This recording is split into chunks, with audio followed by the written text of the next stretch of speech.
dans le cadre de la Société marocaine de médecine générale, nous avons constaté qu'il y a un déficit en préparation de l'étudiant en médecine à son exercice futur, en particulier dans le cadre du secteur privé. Et nous avons pensé qu'il serait utile que les médecins généralistes, en particulier, ça pourrait être les spécialistes aussi ou les cliniques, les médecins généralistes pourraient admettre dans leur cabinet des étudiants en médecine selon les niveaux. Ça pourrait être en fin d'année d'études ou les années d'avant. L'intérêt, il est triple ou quadruple si on veut, mais on va voir l'intérêt pour l'étudiant en médecine et l'intérêt pour celui qui l'accepte dans son cabinet. Alors pour l'étudiant en médecine, au lieu de faire des stages dans des centres de santé où il n'est pas toujours encadré, ou bien il ne l'est pas du tout, il pourrait faire un stage dans le cadre du cabinet pour connaître les contraintes d'un médecin généraliste dans son exercice, son isolement, etc. Voir les pathologies qu'il ne rencontre pas au sein du CHU quand il fait ses stages externes. Et donc là, il pourrait connaître la mentalité des patients, les difficultés, les différents circuits, les difficultés à faire accepter des bilans ou l'hospitalisation, les difficultés des patients, tous les problèmes concernant l'objet de notre exercice qui est le patient.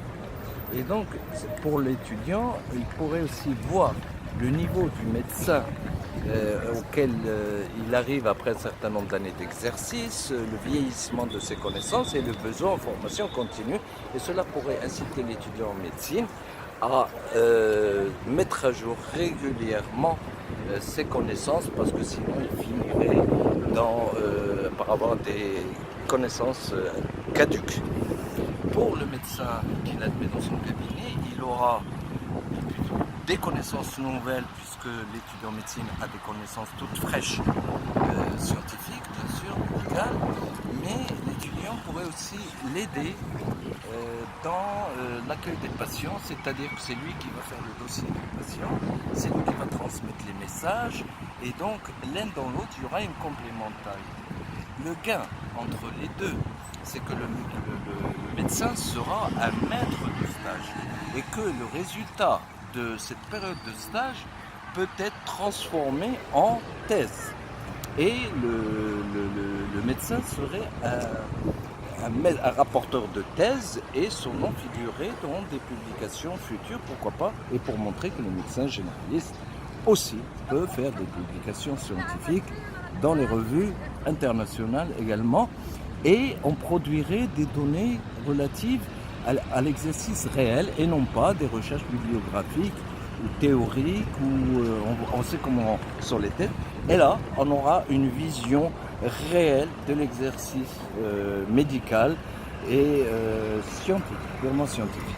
C'est un apport très important dans ce sens-là.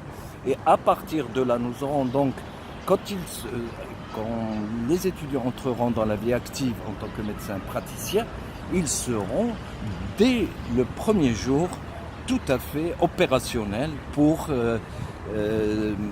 pratiquer leur art. Voilà.